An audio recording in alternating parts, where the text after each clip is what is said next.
Hey, it's a good day. Thanks for watching Fantasy Plus. I'm Aaron Lafferty. It's the time of the year that I'm really excited about. I get to share my list for the first time. I'm a list guy. Joining me, Alec Giannakopoulos, Phil Pinarski.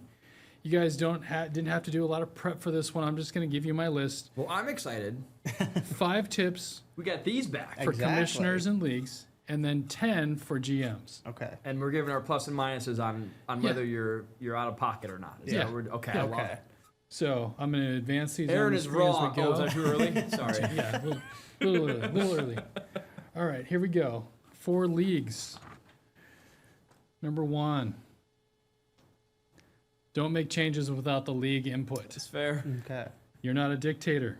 Don't make changes without input, suggestions, votes, or a poll or something.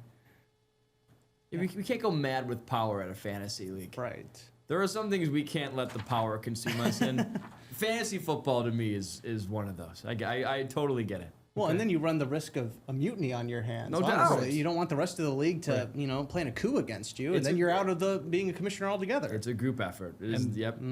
Secondary point to this is the rules are same for everybody, right? Sure. All the GMs have the same rules. The commissioner doesn't have different rules. Everybody gets the same rules. Although if you want to give me an extra draft pick in our league, maybe that's fine. No, you don't need extra draft picks.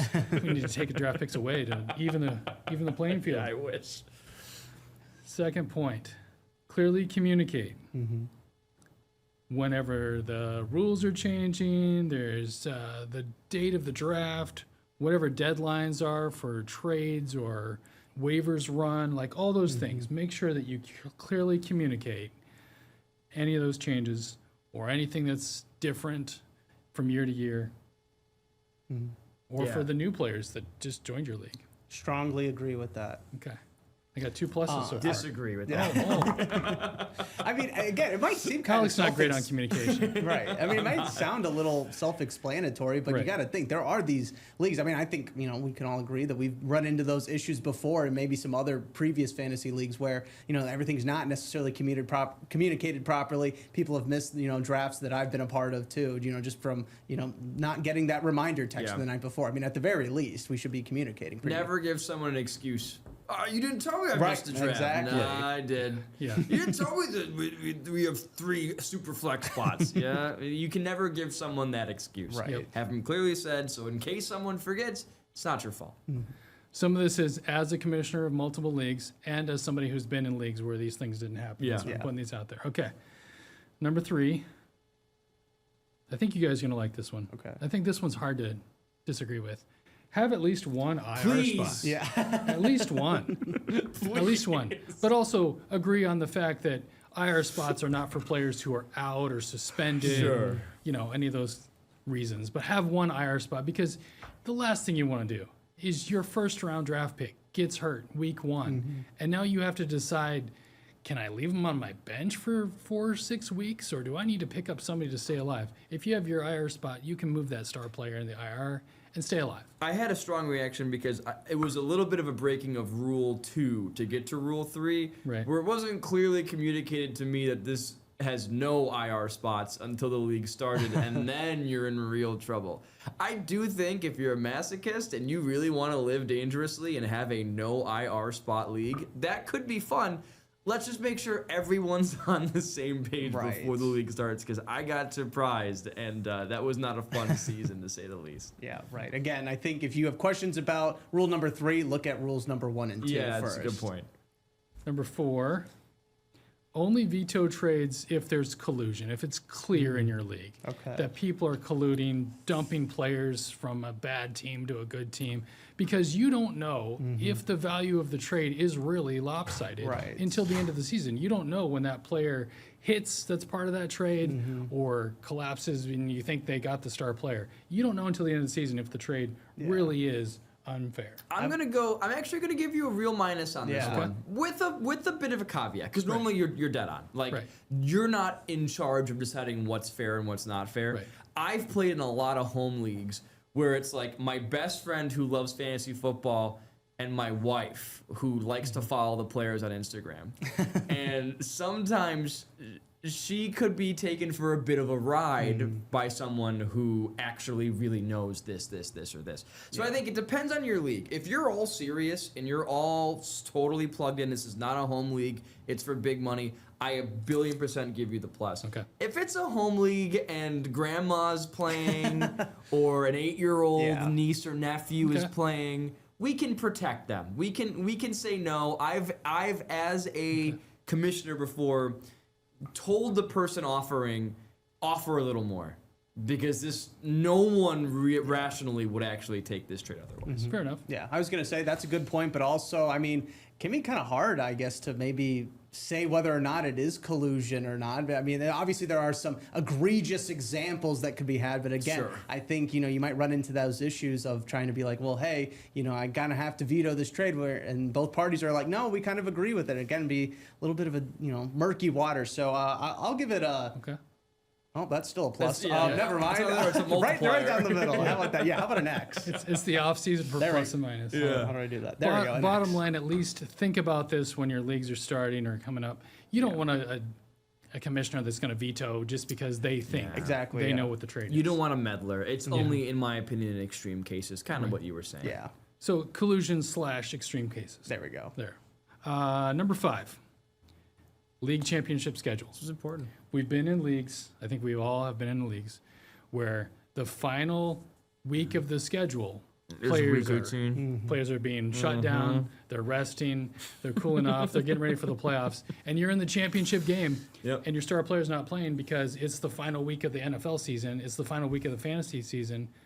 No, make it the next to last week of the NFL season as your championship game. Right now, that's week 17. If we add more weeks, always make sure it's the next to last week of the schedule for your championship game. That's when it matters. The championship for fantasy matters, so make it the next to last week of the regular season. And a bit of an addendum here. Check your league settings before you start, because sometimes they'll default to end that week, and that just ruins everyone's time because you didn't check, and all of a sudden, oh darn it, we all got to play with half of our team not available. Right, you're not getting the full championship effect. Phil, any thoughts on the championship schedule, or that's probably the easiest one? Yeah, I think that's the most, I feel like most people would agree with that, although I guess it could be kind of fun to see how that final... It wouldn't be fun if you're in the championship, but if you're, a bunch of the other people, only 2 people are making it to the championship, so everybody else gets to enjoy and see how these GMs... I mean, that's the way to really see how well you know ball. Can you make a team win that last week of just backups? That's pretty interesting. Phil Pinarski, a man of the people here. No. Phil, have you been in a championship game when that happened? No. To you? But like I said, if I'm not in the championship, that's something I'm in favor of. It's rough if you're going with your backups because all the stars are out. The best players probably get you to the championship game, and they're probably on the best teams in the NFL, and they're resting or they're getting shut down because of season whatever. Anyways, so that's the first half. Okay. The second half is for GMs, for the managers, for the teams. Tips for success right after this. A day at the beach can change in an instant. Don't get your feet wet without us. From the water temps to surf conditions on the Big Lake, Storm Teammate has your summer sport report every Thursday at 5:30. Brought to you by Toyota. Can't get enough of Rachel? Girls just want to have fun. Yeah, they do. Need more Tom in your life? Gotcha. Watch On the Town, Saturdays at 7:30 on Wood TV 8 or on demand anytime with Wood TV Plus. It doesn't get any better than this. Wood TV Plus. No cable, no antenna, all free. Download today. Welcome back, Fantasy Plus. We're going through my list. Tips for success for the season. Now, let's get to the 10 for GMs or managers. Number 1, do a mock draft for every league platform you do. You might be on different leagues with different platforms. Maybe it's Sleeper, maybe it's ESPN, maybe it's Yahoo, maybe it's the NFL.com. I can't remember, NFL Fantasy. Make sure you do a mock draft for every platform so you know how it works, how the settings are, what the notifications are, how the queue works. They're not all the same, guys. It's really good advice because I think maybe I'm speaking for everyone, but we've all had a time when we're on a different website and we don't even know how to hit the draft button. Right. Dude, ESPN for a while made it the most confusing thing in the world to just draft a guy if you were on desktop. You could queue him. Yeah. You could look anywhere else, but to actually just find the put him on my team button, that was hidden under 6 menus. Yeah. Very smart. Also, just an aside, and maybe you're referencing this later down the list, but if you're relying on a tier list or a draft board or whatever you want to call it, make sure it's in the format of the draft you're drafting in. Otherwise, you're going to make a huge mistake. Yeah. You're going to be drafting the wrong receivers who are all possession heavy and not points heavy, et cetera, et cetera, et cetera. So you got to make sure, because if you're going to be in several different leagues, you got to make sure you're actually fitting the league you're drafting for. Mm-hmm. Yeah, I mean, that just seems like common sense again, where it's like, you're all right, I'm expected to be drafting on ESPN or Sleeper or for one of these other sites. I got to at least see what it's like. And, that's part of the fun, I feel like, of fantasy football is doing these sort of mock drafts, using it, kind of just getting familiar with everything and thinking that, it'll help you when the draft actually comes. You'll be like, okay, this is kind of playing out how this one mock draft I had is going down, and I know exactly where I need to look for this next player. So I have a couple other tips, but I want to see the rest of your list first before I keep talking. So we're all agreement on that one. Make sure you do practice. Practice. Yes. Mock. Okay. Number 2. We'll see if you guys agree on this one. There's plenty of depth at quarterback. Don't reach. That's correct. That's always true. Let me throw you some stats just before.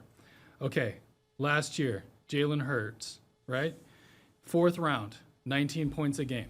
Bo Nix, 7th round, almost 19 points a game. Caleb Williams just double checking, 9th round, 19 points a game. Justin Herbert, 10th round, 19 points a game. Trevor Lawrence in the 12th round, 20 points a game. Page 2. I know that Joe Burrow and Patrick Mahomes were kind of limited because of injuries, but look at where they were drafted. Look at Prescott and Goff in the 9th round, 19 and 18 points a game. The point is, you're going to be missing some star players if you're taking a quarterback too high. You are. And this is true every year, especially this year. Quarterback is such a specialized, important position that every team is going to, for the most part, get some production out of that position.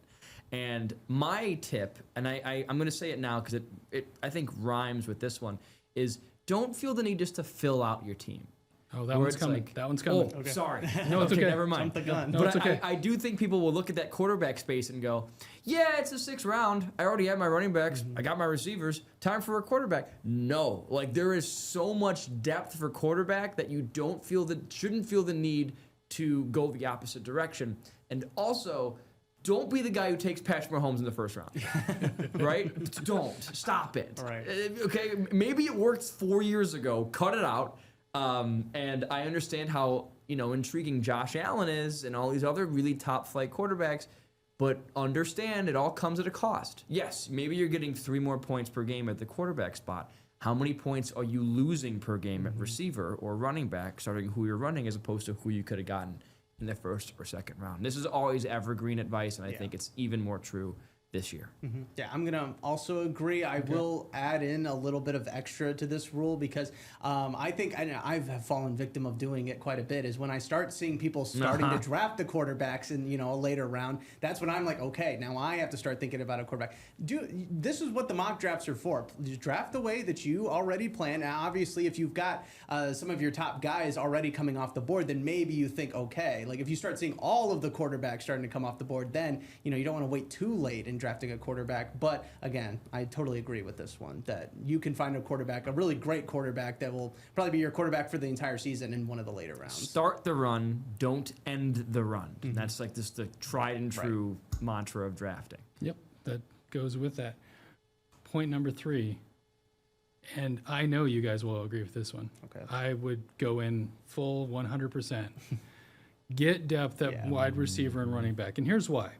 You start 2 running backs every week, 2 wide receivers every week, and probably one of those 2 positions are in your flex. That's 5 guys from those 2 positions that are in your starting lineup every week. If you don't get depth at wide receiver and running back, it falls off a cliff. We've seen it in previous years. One more thing, there's only 32 starting running backs in the NFL. In 12-team leagues, You need 24 to start. There's more starting wide receivers, but not all are considered starters in fantasy football.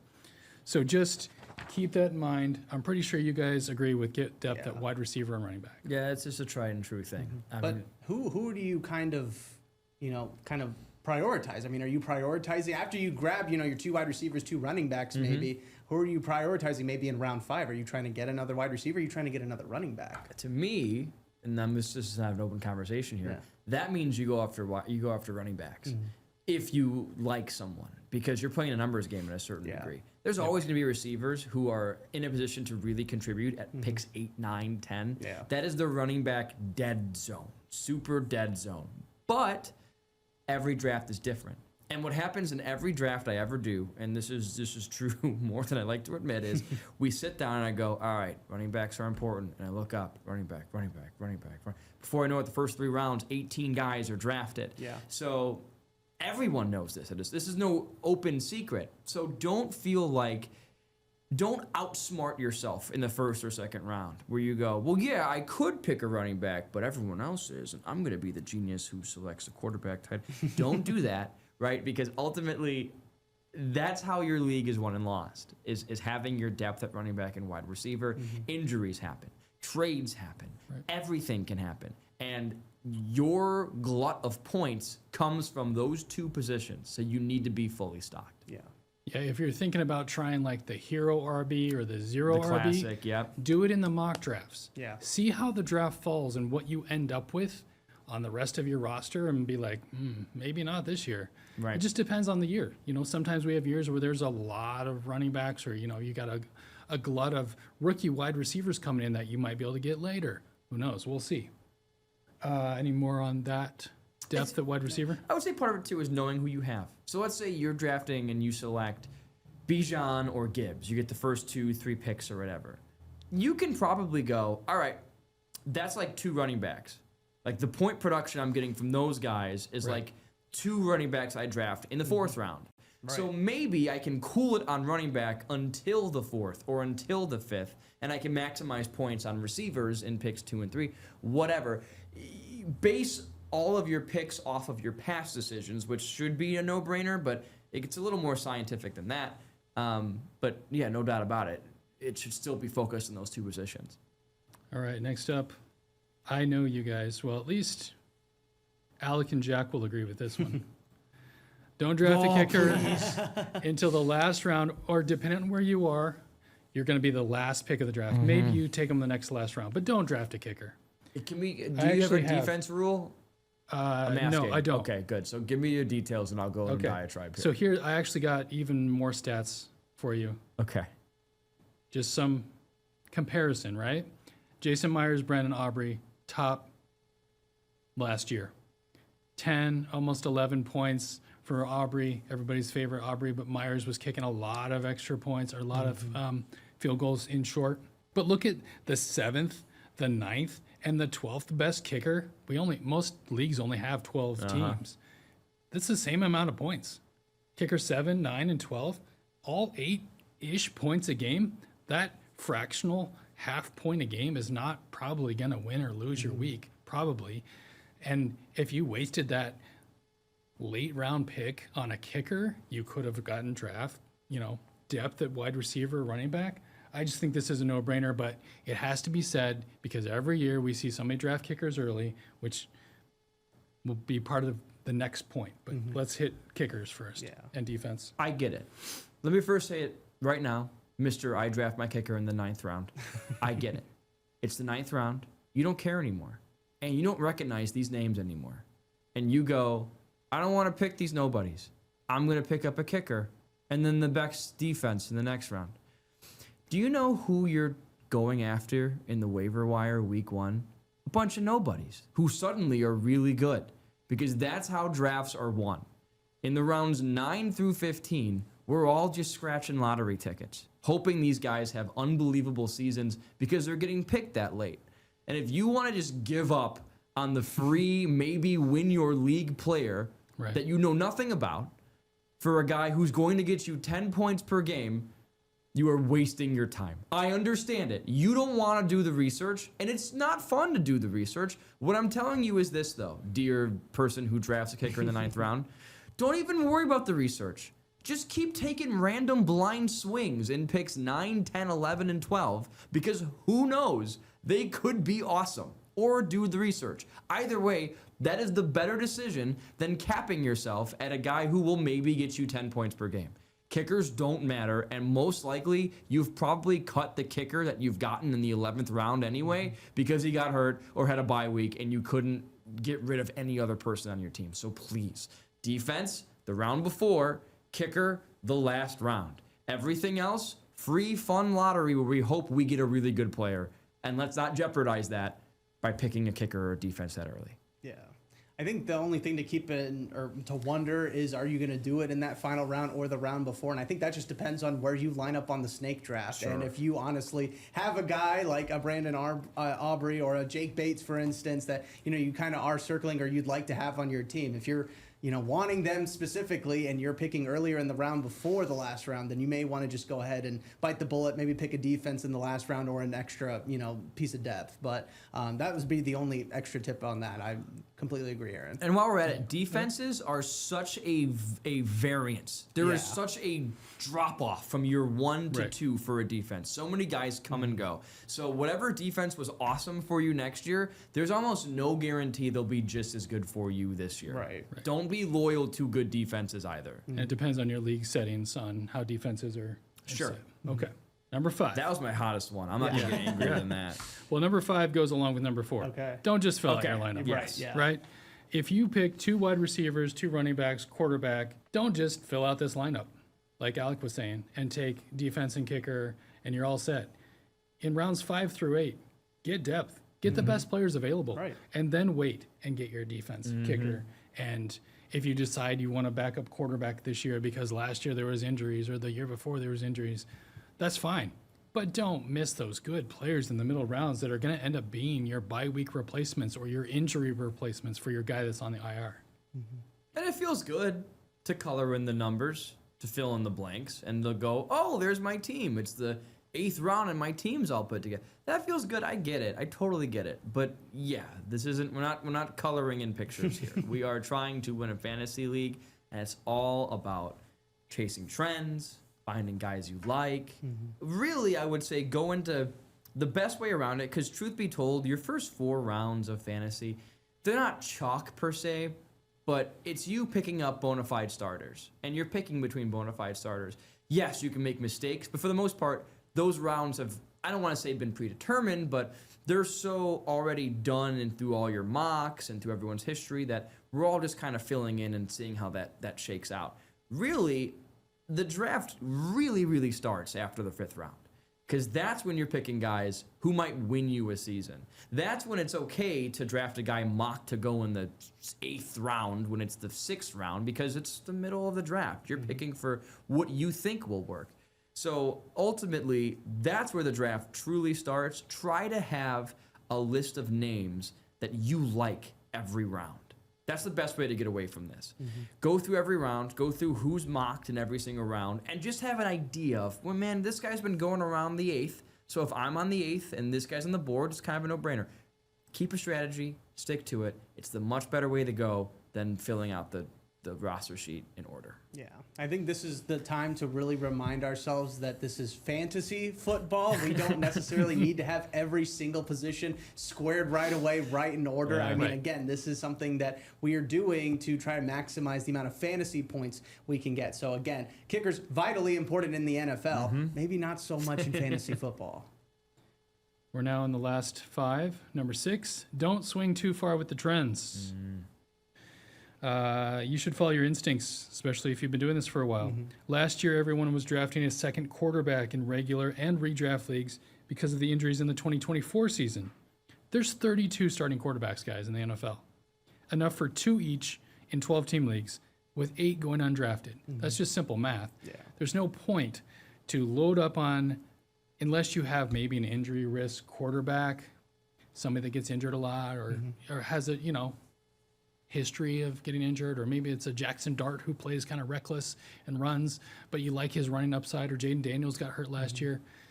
Either pick up the backup last round, just don't swing too far with the trends. Just because everybody started going wide receiver heavy or trying the running back, the zero running back, or the hero running back, set your own standards. Find your own way. That's a plus. 100%. Okay. I think it's definitely a plus. I do think there are some things. I think you should listen to the trends. I don't think you should blindly follow them, nor do I think you should blindly ignore them. I do think there is sometimes some truth that is said in some certain schools of thought in terms of the draft, especially when it comes down to this overall positional value, right? Where it's like if someone says this is a top-heavy running back class in terms of fantasy, yeah, it probably is, and you probably should somewhat let that impact how you're drafting, right? You shouldn't get your RB1 in the 4th round or 5th round, right? Just for example. Right. So I do agree as a whole, but I do think it's important to understand trends, especially if that gives you an insight of how your opponents are going to draft. Right. Yeah. So I wouldn't ignore them and just shut them out. No, yeah. Be aware of them, understand them, and plan your draft around some people operating that way. It makes it a little easier. You get sniped a little less if you know what to expect. Right. I mean, I was going to say it's important to decipher what's a trend and what's become the standard in fantasy football. Yeah. You know, again, I feel like back in the day, running backs and wide receivers was, you know, maybe they weren't as valued as high, or maybe one was valued way more than the other. Things are changing now.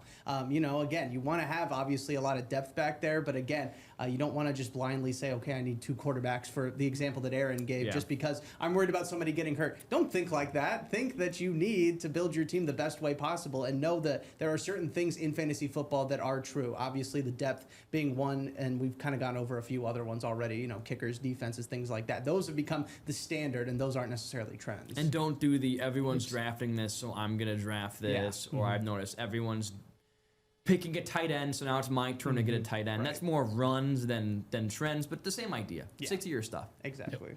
Trust your gut. Yeah. Trust your gut. Okay. Number 7. Don't panic after week 1. I'm bringing back the season 1 reference. Don't panic. Don't panic, guys. Season 1 is just week 1 is an extension of the preseason. Strongly disagreeing. Whoa, on that. I am strongly disagreeing. What if week 1 is like the preseason? Okay. We've seen it. Like the week 1 games are becoming like preseason week 4. We don't have 4 weeks in the preseason anymore. So I'm just saying, don't overreact to week 1 is what I'm saying. Yeah, maybe that's all right. Well, I want to hear what you were going to say. But go. I'm thinking, okay, let's say the worst thing happens and you realize, oh my gosh, my team scored 14 points in week 1 and everybody played and nobody got hurt. Then What do you you should. mean? Flex Might my be kicker. time. Yeah, right. Then it might be time to panic a little bit after week 1. But yeah, again, like Aaron said, I mean, the season's so long. Even if you do drop an egg in that first game, you still have plenty of time. Make some trades. Look at the waiver wire, and just try and get back in the winning column. No, I think you're dead on. I think it's. I do think it's okay. 2 things. Don't panic, and then don't throw a parade. Yeah, there we go. Either. Yes. Don't go, we scored 145 points for the best fantasy team ever. Yeah. I don't got to make any trades or anything. Yeah. Week 1 is like any week. It gives you an insight on data. It might tell you that your receivers are bad or your running backs are bad or great. So pay attention to what you're getting, but don't overvalue it, because we've also had. Does anyone remember when Sammy Watkins went off week 1 like 4 years ago? Yeah. We have those too, where guys just show up. He was the waiver wire darling. Everyone would pick him up. And then he flamed out. Right. Finally, for week 1, panic when it comes to the waiver wire. Yeah. A week 1 waiver wire pickup might just make your entire season. Right. And I'm talking, especially when you have a budget, if you're in one of those fantasy leagues, yes, it's okay to spend a lot of your fab, right, on those on the waiver wire guys, because the waiver wire gets so much less lucrative every single week. So I would almost flip it and go, yes, panic. Panic buy. Right. Because that's one of your best chances to win one of those leagues. The next ones are more fun than anything. Pay your league dues before the Come deadline. on. Oh, yes. Absolutely. You set a generous deadline. You're nice about it. Yeah, I messed up last past year. That's my bad. Wow. We got a deadbeat on the show. In a previous version of the Wood TV League, I had to go around and collect money as the winning team from people that hadn't paid yet because Wow. the commissioner didn't care anymore. It's not fun. Not fun. Yeah, no. Yeah. So pay your league dues if you have league dues or whatever the league punishment is. Make sure you're on board with it and don't be the last. And everybody agrees to it before you even start the Yeah. league. So Yeah. why even bother, trying to be like, oh, I didn't know at the very beginning. Like, yes, you did. Also, You just obviously did. like pay up your dues before the year starts. Yeah. Yeah. I know some guys have deadline. You have a deadline in the middle of the season. Right. Just get it out of the way. What are we Right. doing? You already agreed to this. But I would say from a GM or a commissioner point of view, reminders are great too. Yeah. Yep. Because people do forget. Communication. Yeah, that's rule number 3 or whatever. So yeah, it's a bit of a 2-lane street, but it's mainly on the person who needs to pay. And I think Alec, you already said this. Have fun. Yeah. Oh, yeah. Have fun. It's just fantasy football. It's a game. We're not actually out there putting the pads on and playing. And then this one may be a little self-serving. Watch Fantasy Plus throughout the season. If you don't do Strongly that, agree if you with don't that do one. that, something's really wrong with you. Yes. You are losing every league you ever have been in if you don't listen to us give you our expertise. But to your number 9, yes, have fun. Have fun. And to me, it's almost at the expense of others. And by that I mean throw those trades out there. Yeah. Get goofy. It's fantasy. The worst they can say is no. Live young, wild, and free. Right. Don't and to a different degree, do you just like a player personally? Yeah, man, pick him up in the 9th or 10th round because you like that guy. He went to your school or you're a fan of that team.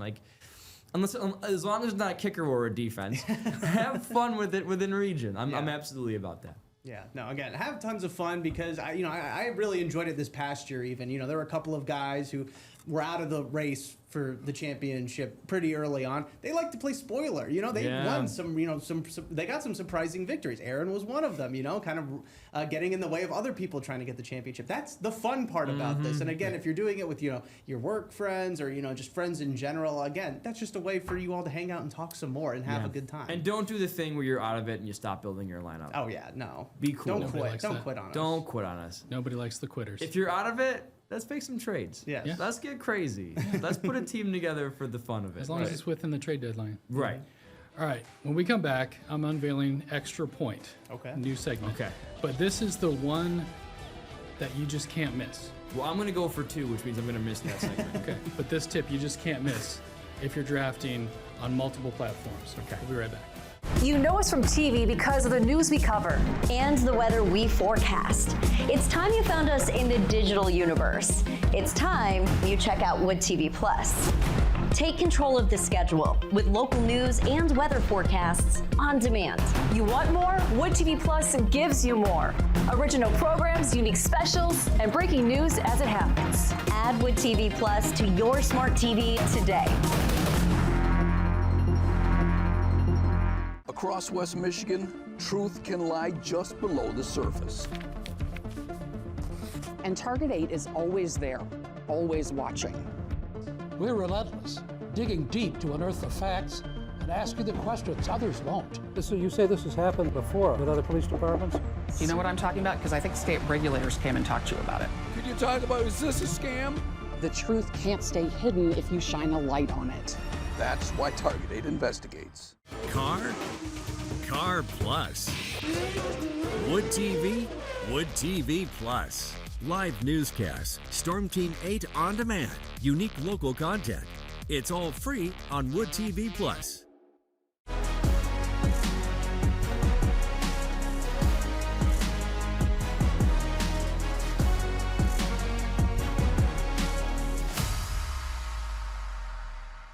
All right, welcome back, Fantasy Plus. Here's the extra point.